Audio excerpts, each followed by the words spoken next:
Si tu ne possèdes pas cette saison, c'est que Dieu t'avait donné avec facilité, tu vas souffrir pour l'avoir. Tu dois posséder la saison de façon à ce que tout ce que Dieu a donné, tout ce que Dieu a placé devant toi, que cela soit reçu au nom de Jésus. Je t'interdis au nom de Jésus de souffrir là où Dieu a ouvert la porte. Ça tombe sur quelqu'un. Je t'interdis de pleurer là où Dieu a déjà libéré. En cette saison, ça ne passera pas. Quelqu'un m'a dit cela n'aura pas lieu. Cela n'arrivera pas. 3 choses à savoir donc en ce qui concerne la possession d'une saison. Et c'est de ça qu'on va parler pendant, je crois, plus de 3 dimanches. La possession d'une saison. Les choses essentielles à savoir. La première, on ne cherche pas à dominer sur ce qui est supérieur. C'est l'erreur que la femme avait commise. On ne cherche pas à dominer sur ce qui est supérieur. Pourquoi? Tout ce qui est supérieur à vous a reçu mandat d'être au-dessus de vous. La sagesse donc impose ceci. Dans une saison, ce qui est supérieur à vous doit se respecter. Dans votre saison, respectez chaque personne selon sa position. Est-ce que tu m'as entendu quelque part? Pourquoi? Parce que celui qui est supérieur à vous, et je dis peu importe le domaine, même au travail, celui qui est supérieur à vous a reçu un mandat spirituel pour être supérieur à vous. Vouloir dominer risque de vous placer, c'est-à-dire vouloir dominer sur celui qui est supérieur à vous, risque de vous placer en disgrâce. Au nom de Jésus, tu ne le seras pas. Dans la vie sur terre, parce que c'est vrai qu'il n'y a pas que la vie sur terre, mais nous sommes sur terre. Dans la vie sur terre, évite, mon frère, de vouloir supplanter quelqu'un. Évite ça. Honore ta place et attends-toi aux grandes choses. Et je veux corriger quelque chose maintenant et tout de suite. T'attendre aux grandes choses, être la tête et non la queue, ne voudrait pas dire écraser celui qui est supérieur. Ne voudrait pas dire détruire ceux qui sont en avant. Ne voudrait pas dire renverser les autres pour avancer. J'ai besoin d'un amen. Tu n'es pas obligé de détruire l'autre pour que tu avances. Tu seras la tête mais pas en détruisant les autres. Je parle de ta saison, tu me donnes un amen. Tu ne vas pas réussir parce que tu déstabilises les autres. Ne va pas critiquer les autres pour que toi tu sois hissé. Tu n'as pas besoin de cela, il y a ton couloir. Dis avec moi, j'aime mon couloir. Parle avec rapidité, dis-moi, j'aime mon couloir. Tu as ton couloir, tu n'as pas besoin de détruire les autres. Ce que Dieu a prévu arrivera dans ta vie. Est-ce que quelqu'un m'a capté? Attention mon frère, très souvent nous voyons ça, surtout dans notre société congolaise, très belle société, nous le constatons, il y a très peu de respect face à l'autorité. Alors que toute autorité, avant qu'il ne soit sur toi, il a reçu spirituellement un mandat pour être là. Est-ce que quelqu'un m'entend bien? Et donc fais attention spirituellement à ce que tu veux toucher. Quand une personne est au-dessus de vous, il y a un temps qu'il a placé là-bas. Il y a une parole dans le temps qu'il a placé là-bas. Il y a un mot dans le temps qui a placé cet homme-là. Est-ce que quelqu'un me capte? Nombre 22:6. Nombre 22:6. Il sera difficile de saisir ta saison si tu ne sais pas respecter ce qu'Adonai a placé dans le monde des esprits. Les personnes que Dieu a placées à côté, devant, au-dessus ou en bas de toi. Tu dois maîtriser toutes ces choses dans une saison pour la vivre pleinement. Nombre 22:6. Un homme appelé Balak, un roi, il a dit à Balaam, le prophète, maudis ce peuple. Je suis en guerre avec ce peuple. Maudis ce peuple, comme ça je vais vaincre. Balaam finalement comprend. Nombre 23:8. Nombre 23:8.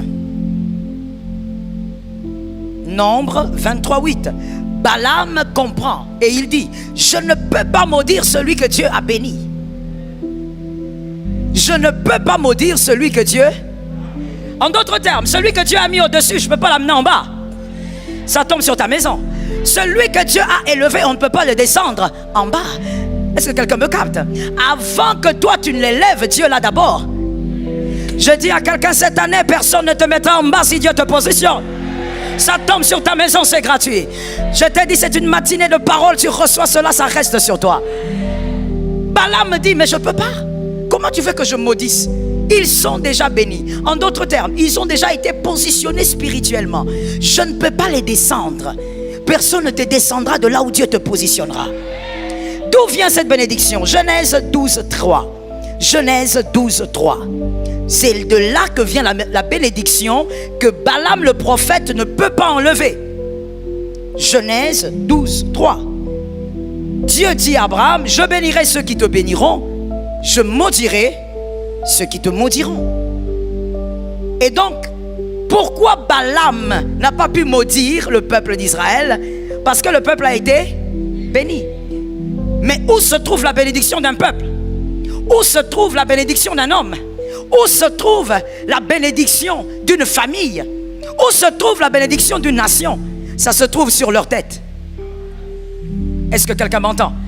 Tel que tu es là, tel que nous sommes là, nous sommes pas seulement assis, mais c'est rempli des paroles qui planent sur les têtes.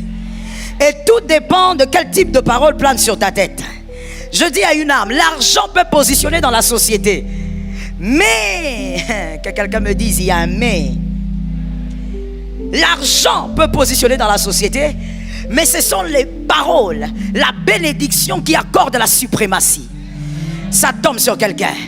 Est-ce que quelqu'un m'entend bien? Mais je sais qu'il y a quelqu'un qui n'a pas compris, alors on va encore descendre un peu. Je disais donc ceci, quelqu'un peut avoir de l'argent, quelqu'un peut avoir les éléments de satisfaction, comme on vient de le dire tout à l'heure, mais ne pas être supérieur à celui qui manque. Quelqu'un m'a capté? Est-ce que quelqu'un m'a capté?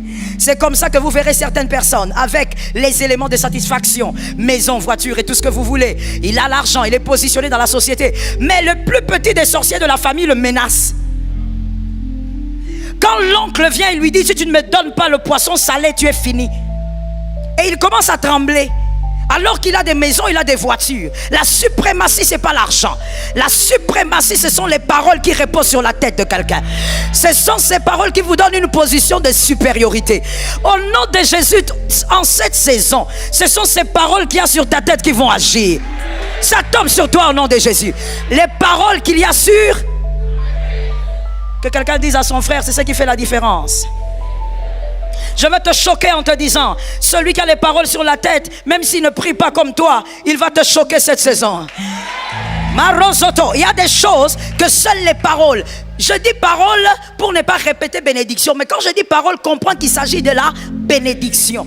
Il y a des paroles, quand ça se trouve sur ta tête, même si tu ne jeûnes pas comme les autres jeûnent, tu entreras là où eux entrent. Tu passeras là où eux passent. Quelqu'un te demandera, mais comment tu as les mêmes résultats que nous alors que tu ne fais pas les mêmes choses que nous? Il n'y a pas que le faire sur la terre, il y a aussi l'avoir. Est-ce que quelqu'un m'a capté? Marosotoba, sur la terre des hommes, il n'y a pas que le faire, il y a aussi l'avoir spirituel. Il faut avoir, dis avec moi, il faut avoir. Si tu n'as pas, mon frère, tout dans ta vie sera du forcing. Balaam regarde, il dit, monsieur Balak, tu veux ma mort? Ce peuple, toi tu vois seulement un peuple qui ont des tentes, mais ce n'est pas un peuple normal. Moi je vois qu'il y a des paroles qui planent. Mais mon Dieu, ces paroles c'est depuis Genèse 12, mais ça fait des générations. Ça fait des générations que ces paroles ont été libérées. Les paroles marchent avec les hommes. Les hommes passent, les paroles restent. Celui qui avait dit les paroles s'envolent, je ne sais pas qui il était.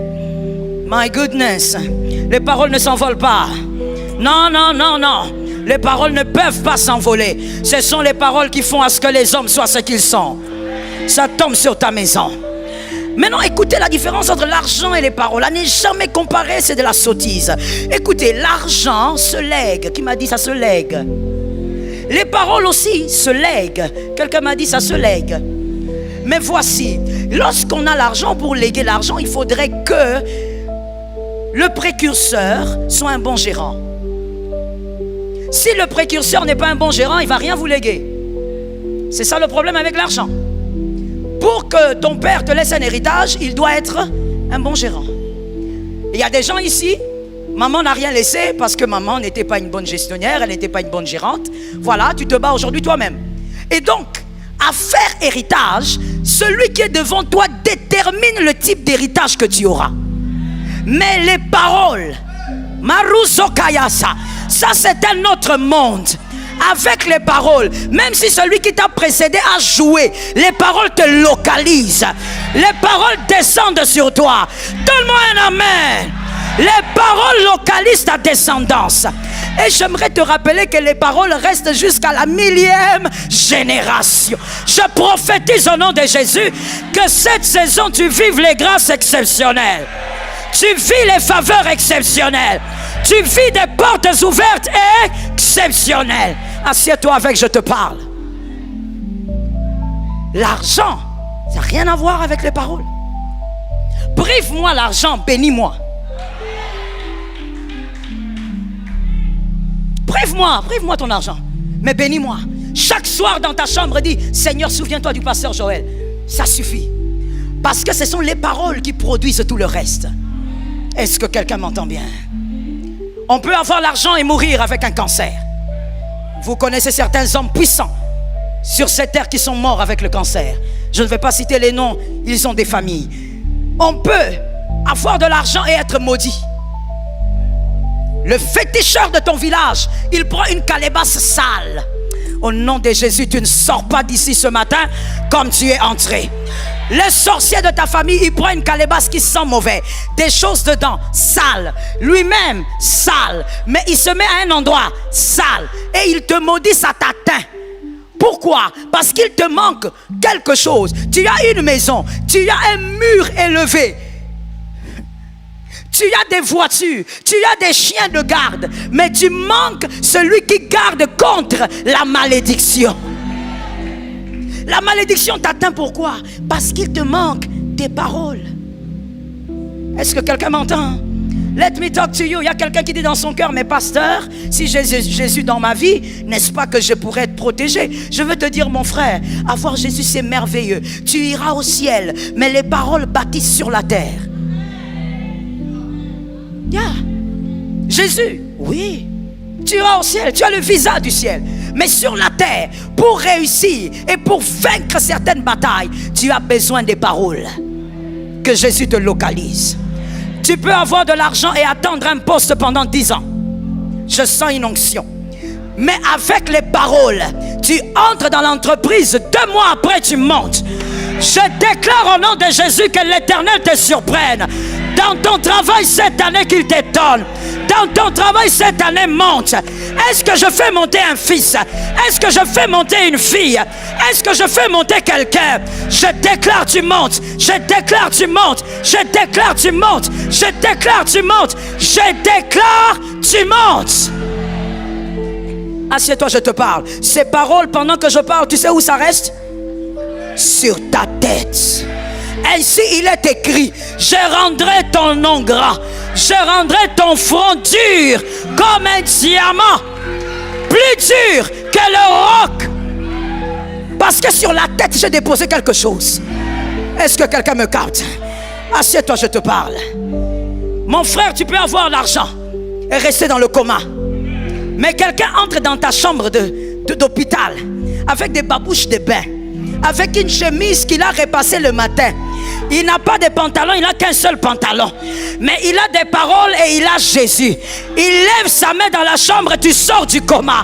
Je dis à quelqu'un, les paroles. Je te bénis au nom de Jésus. La grâce. Les paroles. Je dis à une âme, mais il y a une étrangerie. Une étrangerie qui n'a rien à voir avec l'argent. Quelqu'un manque de l'argent. Peut-être même il manque à manger. Mais la mort vient la nuit, elle passe. La mort vient. La maladie vient. Il y a des gens qui ont fait 2 ans sans avoir un seul enfant malade. Oh yes, je te dis. Même pas la grippe. Pendant que la grippe frappe tout le monde, les enfants là ne sont pas atteints. Pourquoi? Il y a quelque chose sur la tête de cette famille. Que les paroles changent ta destinée en cette saison. Voilà pourquoi, mon fils, ma fille, vous allez constater que dans les déserts, le peuple est dans les déserts, mais le peuple grandit. C'est bizarre. Le peuple est dans les déserts, mais le peuple se multiplie. Mais vous ne voyez pas que vous êtes dans les déserts. Pourquoi vous mettez au monde? Ils mettent au monde. La fécondité est une bénédiction. Ils sont dans les déserts, mais les chaussures ne s'usent pas. Ils sont dans les déserts, mais les vêtements ne s'usent pas. Je te dis cette saison, malgré les déserts, tu saisiras ce qui t'appartient. Les hommes te diront, comment tu as fait? Tu leur diras la grâce. Assieds-toi que je te parle. Cette saison et cette matinée, c'est une affaire de paroles.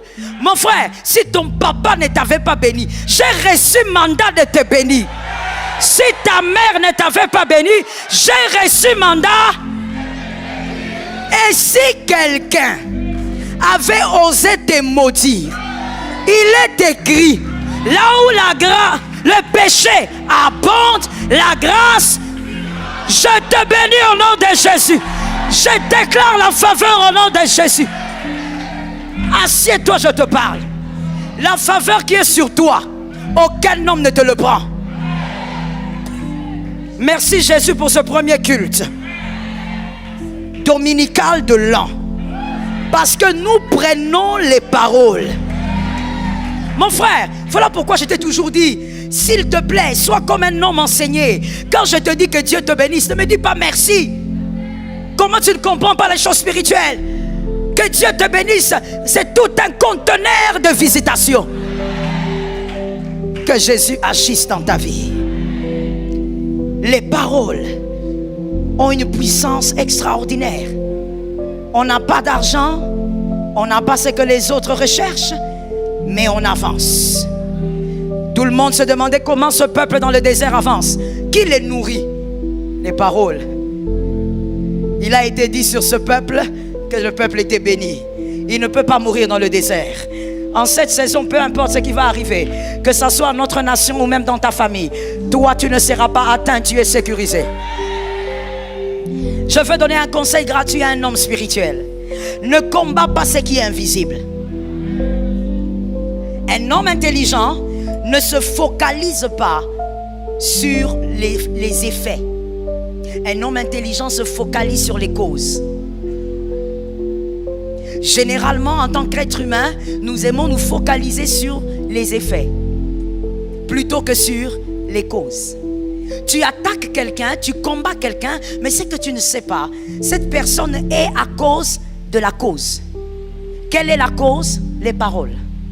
Il y a quelque chose qui se promène avec cet homme. Il y a quelque chose qui se balade avec cette personne. Voilà pourquoi c'est écrit dans 2 Chroniques 20:20. 2 Chroniques 20:20. Confiez-vous, vers la fin du verset, confiez-vous en l'Éternel, vous serez affermis. Confiez-vous en ses serviteurs, les prophètes, vous réussirez. Pourquoi? Parce que le prophète, d'abord je vais commencer par le définir, rapidement et brièvement. Le prophète est celui qui lit le temps. Le prophète est celui qui négocie avec l'avenir. Et le prophète, il est celui qui impose les choses incroyables dans une destinée. Voilà pourquoi la Bible dit, tu te confies à lui, tu réussis. Parce qu'on réussit à cause de ce qu'on se balade avec d'invisible. Lorsqu'un prophète déclare sur toi et que ce prophète est toujours la bouche de Dieu, je ne parle pas des pseudo-prophètes qui vous demandent de vous déshabiller, qui vous demandent d'aller à la montagne et en fait que lui, un garçon de 22 ans, puisse te oindre toi une femme de 40 ans. Ça n'a pas de sens. Je ne parle pas de ce pseudo-prophète qui va commencer à te dire, tu as un cinglet rouge, un caleçon noir, alors donne-moi tout ce qu'il y a dans ton compte bancaire. Je ne parle pas de ça. Je parle de celui qui a encore la bouche de Dieu. Celui, malgré ses faiblesses, il honore Jésus. Malgré ses failles, il s'attache à Jésus. Celui-là a la capacité de te bénir. Quand il te bénit, tu réussis. Parce qu'il place les paroles sur ta tête. Voilà pourquoi cette écriture dit, vous vous confiez en eux, vous réussirez. Dieu affermit, le prophète amène à la réussite. Est-ce que quelqu'un m'entend? Avec le Seigneur, tu pries, tu jeûnes. Oh, Dieu t'affermit même par la parole. Et le prophète, il déclare des choses sur ta vie et tu es affermi. Je t'ai dit tout à l'heure, le prophète, il est celui qui sait d'abord lire le temps. Il lit le temps et il négocie avec l'avenir. Il y a un homme comme Josué. Vous pouvez trouver ça dans Josué 10-12. Un homme comme Josué, il a négocié avec l'avenir. Il a dit, soleil, arrête-toi sur Gabaon. Ce n'était pas prévu. Quelqu'un me dit, ce n'était pas prévu. Non, non, non. Ce jour-là, Dieu n'avait pas prévu ça. Il y avait la guerre et c'est tout. Et le soleil allait se coucher comme d'habitude. Mais Josué regarde, il dit non, la guerre n'est pas encore finie. Alors soleil, arrête-toi sur Gabaon. Comme l'homme de Dieu l'a souvent dit, malgré que c'était une erreur de la part de Josué, mais l'Éternel a exaucé. La terre s'est arrêtée. Est-ce que quelqu'un m'entend bien? Et donc celui-là a le pouvoir de te dire, sois béni, et tu es béni. Celui-là a le pouvoir de te dire, à partir d'aujourd'hui, tu ne perdras plus jamais d'enfants, et plus jamais d'enfants perdus dans ta maison. Ça tombe sur celui qui a la foi. C'est celui-là. Voilà pourquoi je trouve ça insensé. Monsieur, vous allez pour un rendez-vous d'embauche, ou encore vous avez un grand deal ou une grande opportunité. Tu prends seulement ta belle voiture, tu démarres et te voilà, tu es en train de partir. Tu vas vers où? Même les sorciers te trouvent insensé. Parce que même les chefs de sorciers de ta famille, ils ne feraient pas ça. Tu ne peux pas aller à un endroit sans parler à ton chef spirituel. Tu dois t'arrêter, tu prends ton téléphone, tu dis, Père, bénis-moi. Mère, libère une parole. Que cette parole me précède là où j'irai. Avant que tu n'entres dans ce bureau, les paroles vont te précéder. Que l'Éternel se souvienne de toi. Le prophète a l'autorité de te bénir. Mon frère, sur la terre, s'il te plaît, habitue-toi à aimer les choses essentielles. Il y a des gens malheureusement qui ont la mauvaise manie d'aimer seulement les futilités. On ne sait pas pourquoi. Aime les choses essentielles. Tu rencontres un homme de Dieu, ne regarde pas sa poche, regarde sa bouche. C'est comme avec Jésus exactement. Quand tu es avec Jésus, intéresse-toi plus à sa bouche qu'à ses mains. Jésus, donne-moi. Monsieur, il y a des gens qui ont fait des crises cardiaques l'année passée dans leur voiture. Je connais un monsieur qui était un monsieur extraordinaire. D'ailleurs, c'est un homme de Dieu. Il était dans sa voiture, je crois que ça fait plus de 5 ans maintenant. Mais j'ai été traumatisé par ça. Il était dans sa voiture avec son épouse, en train de rire. Oh mon Dieu, c'est Dieu qui tient la vie. En train de rire, en train de causer la bonne humeur, la plus naturelle possible. Et ils étaient sur Delvaux. Arrivé là, la femme qui dit, on riait, on faisait des blagues. Je n'ai pas compris, je sentis un silence de son côté. Je me suis retourné. Mon mari avait fait une crise. Et là, la voiture en train d'aller. Heureusement que la femme s'y connaissait. Elle est allée, elle a freiné. Elle a fait un mouvement, elle a freiné la voiture. Elle a commencé à crier, les gens sont venus sur Delvaux. Cet homme avait fait une crise. Jusqu'aujourd'hui, il est paralysé. Oui, oui. Et vraiment paralysé, il a du mal à parler. La mâchoire est inclinée jusqu'aujourd'hui. Un homme merveilleux. Un homme de Dieu hors pair. Mais c'était un soir ordinaire. C'était un soir comme tous les soirs. Ils pensaient qu'ils allaient retrouver leurs 5 enfants à la maison. Ils pensaient peut-être même s'arrêter pour acheter les fruits sur Delvaux. Un soir ordinaire. Mon frère, dans ta voiture, le mal peut arriver. Dans ta belle maison là, le mal peut arriver. Intéresse-toi à la bouche du Christ plutôt qu'à ses mains. Ça localise une âme. J'ai dit au sujet des paroles, la juridiction est différente. Différente de celle de la richesse. Totalement différente. Comme je venais de te le dire. Pour léguer à ton enfant de l'argent et tout ce que vous voulez, oh, il faut être un bon gestionnaire. Il faut être un bon gérant. Voilà pourquoi j'ouvre une parenthèse en disant, mon frère, ne sois pas seulement fort en prière. Ne sois pas seulement un homme de sanctification. Sois aussi un bon gérant. Sois un bon gestionnaire. Gère bien tes finances. Ne gère pas n'importe comment. En cette saison, Dieu te donnera, mais gère bien. Je vais te dire quelque chose et je passe rapidement. Une bonne gérance se démontre aussi de cette manière. Ne faites pas les petites dépenses que votre salaire ne pourra pas rembourser. Retiens ça pour la vie, enseigne-les à tes enfants si possible. Et donc je disais, pour les paroles c'est différent. Tu peux avoir un père qui a eu les paroles, mais qui a mal géré sa vie. Dès que cet homme meurt, ou même de son vivant, je veux plutôt inverser les choses. Dès que toi tu nais, tu reçois les paroles. Même si lui il a mal géré, les bonnes paroles peuvent te bénir toi. Est-ce qu'on m'a donné un amen de quelqu'un qui comprend? C'est-à-dire celui qui a été béni, celui qui était avant toi, ça peut être ta mère, ton père, ta grande sœur, parce que les aînés aussi ont la portion des aînés. Ça peut être l'aîné de la famille. Mais s'il gère mal sa vie, les mêmes paroles peuvent descendre sur toi et te bénir. Quelqu'un me dit, c'est que l'autre a raté de faire, moi je le ferai. Je croyais que tu connaissais l'importance des paroles. Que quelqu'un me dit, c'est que l'autre a raté de faire, moi je le ferai. Voilà pourquoi on le voit avec Adam. Je vais vous donner 3 témoins ce matin. On le voit avec Adam. Adam, il a été un très mauvais gérant dans le jardin d'Éden. Vous connaissez l'histoire. Alors qu'il y avait une parole sur sa tête. Il n'a pas été fidèle à Dieu. Et finalement, c'est la disgrâce. Il sort du jardin comme un malpropre avec sa femme.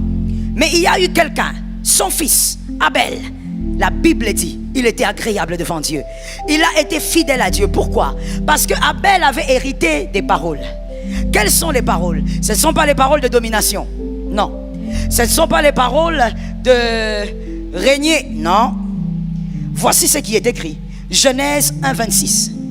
Dieu avait dit sur Adam, créons l'homme à notre image, selon notre ressemblance. On écrit rapidement s'il vous plaît. Nous sommes dans un campus, on écrit vite. L'image est attachée à la tripartite de Dieu.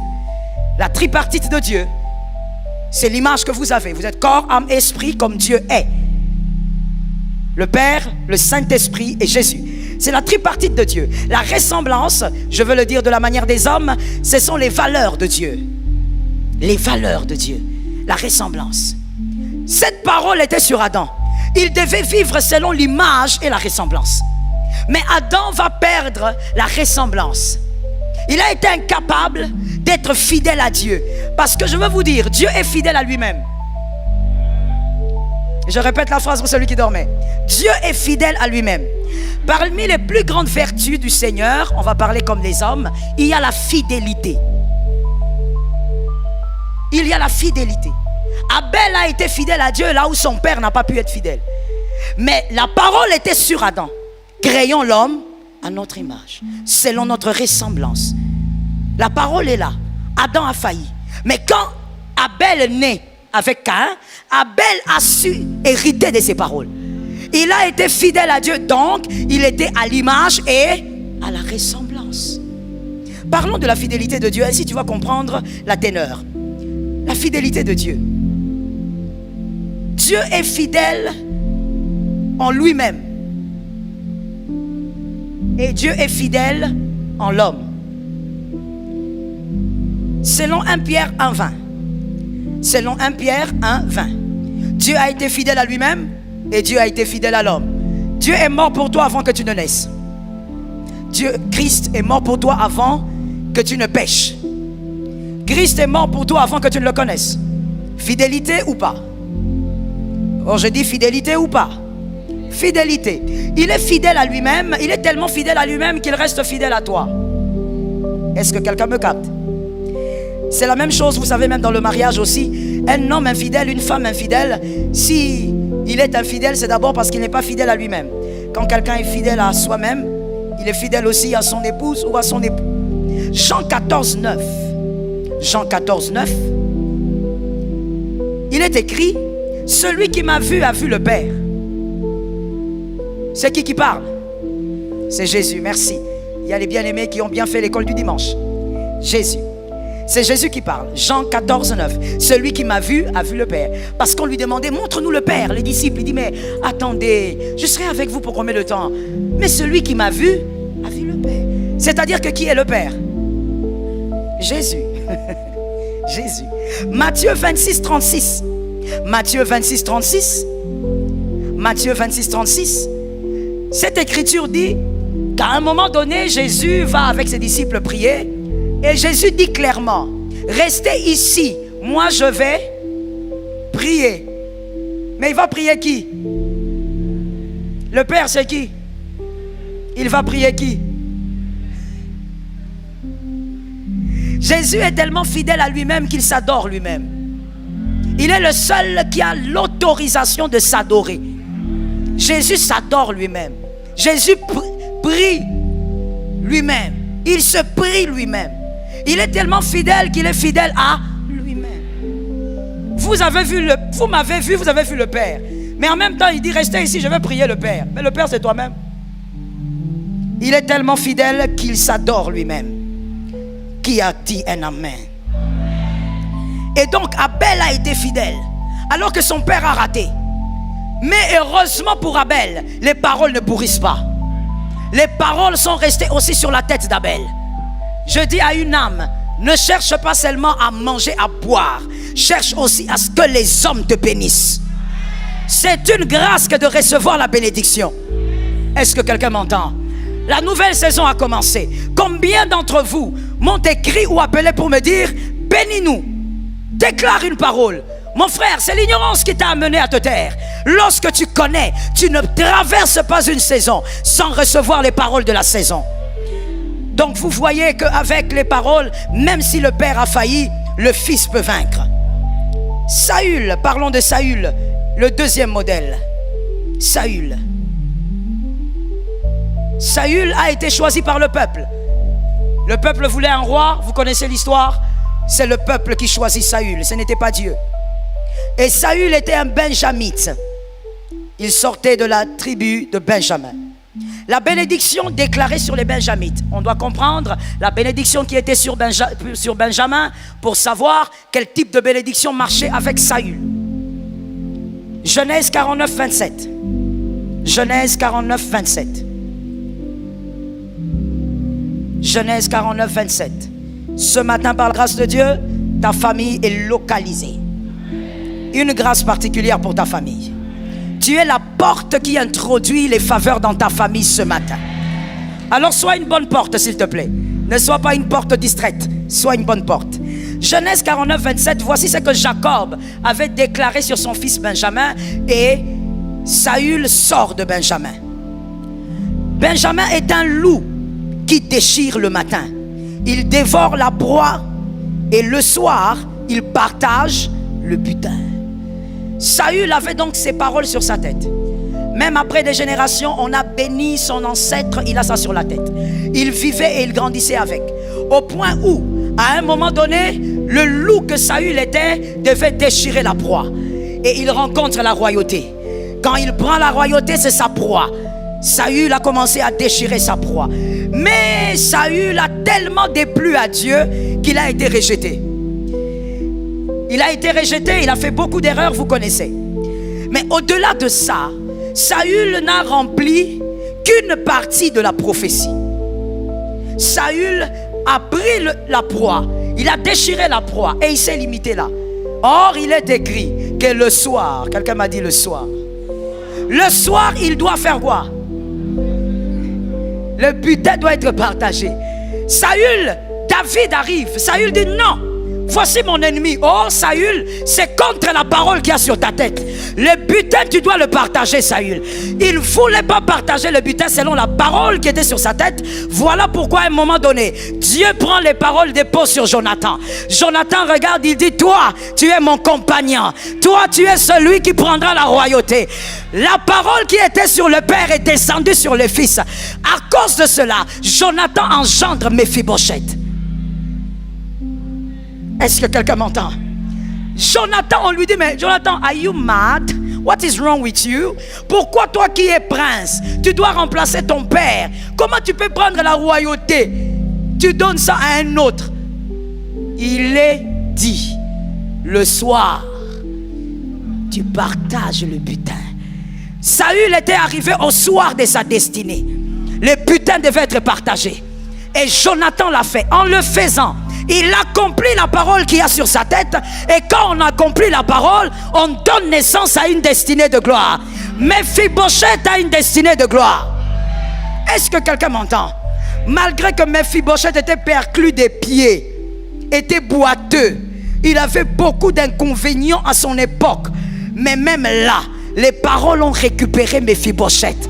Un jour, David dit, allez me chercher ces garçons. On lui dit, mais il est perclus des pieds. Tu vas faire quoi avec lui? Non, il cherche Méphibosheth parce qu'entre lui et David, il y a eu partage de butin. Lorsque le butin... God help me. Lorsque le butin est partagé, on le mange où? Non, je ne suis pas d'accord. Lorsqu'on partage le butin, on est là.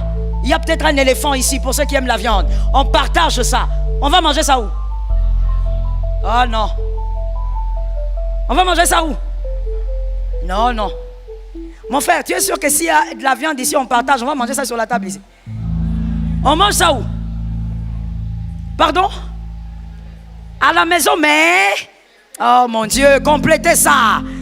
Oh, bref, je repose la question. Si on partage le butin, tel que nous sommes là, toi, tu vas aller manger pour toi où? Ton voisin va manger où?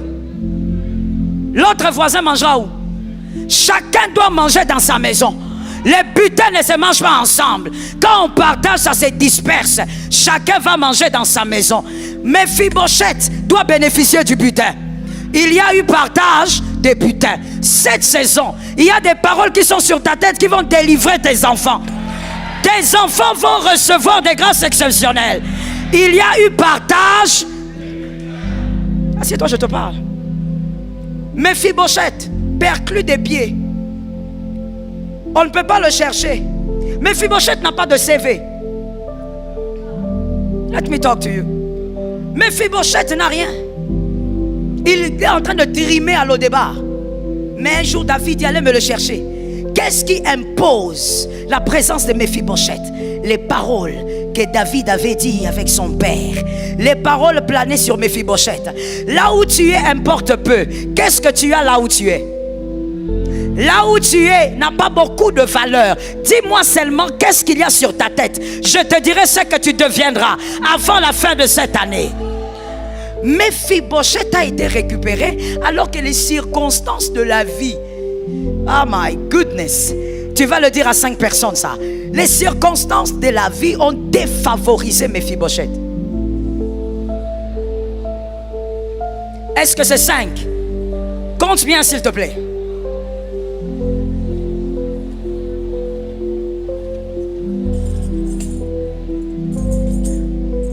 Oh mon Dieu. Oh mon Dieu. Mon frère, tu as vu comment les sourires est rentré, hein? Seulement parce que tu as parlé à la fille là. C'est comme ça. La femme a été créée pour rendre les choses agréables. Tu as vu comment tu souris? Quand je prêche là, tu étais crispé. Mais quand tu as parlé à la fille là, souris. Je disais, les circonstances, oh mon Dieu, ont calculé contre Méphibosheth. La nourrice est en train de fuir avec le bébé. Le bébé tombe. Le bébé tombe, les jambes se brisent. Méphibosheth, qu'est-ce qu'il a fait pour vivre tout ça? Il y a son grand-père qui a été détrôné. Il tombe bébé, les pieds s'abîment. Mais qu'est-ce qu'il a fait sur la terre? Même lorsque les circonstances s'élèvent contre toi, si tu as des paroles, les paroles te positionneront. Les paroles sont les armées invisibles qui imposent des miracles extraordinaires. Aucune circonstance ne se lève contre les paroles. Voilà pourquoi mon frère refuse avec toutes tes forces que ton père te maudisse. Tant que ça dépend de toi que papa ne parle pas en mal. Tant que ça dépend de toi que maman ne parle pas en mal. Que ta mère meure en te bénissant. Que ton père... Ah, donne-moi un amen. Que ton père meure. Refuse cela. Ne sois pas comme cette génération perverse. On parle, la génération dit, ah, qui me laisse tranquille. Qu'est-ce qu'il a fait pour moi? J'aime la phrase que l'homme de Dieu me déclarait. Si ton père a été un mauvais père, ne rate pas d'être un bon fils. Toi, ne rate pas d'être une bonne fille. Que ce ne soit pas un bouc émissaire pour toi pour dire, il n'a rien fait pour moi. Mon frère, la bénédiction d'un parent pèse. Je n'ai pas entendu. Je vais choquer quelqu'un en disant, aucun homme sur terre, je pèse les mots, aucun homme sur terre ne peut réussir à épouser une bonne femme et à réussir dans la vie sans une mère qui l'a béni.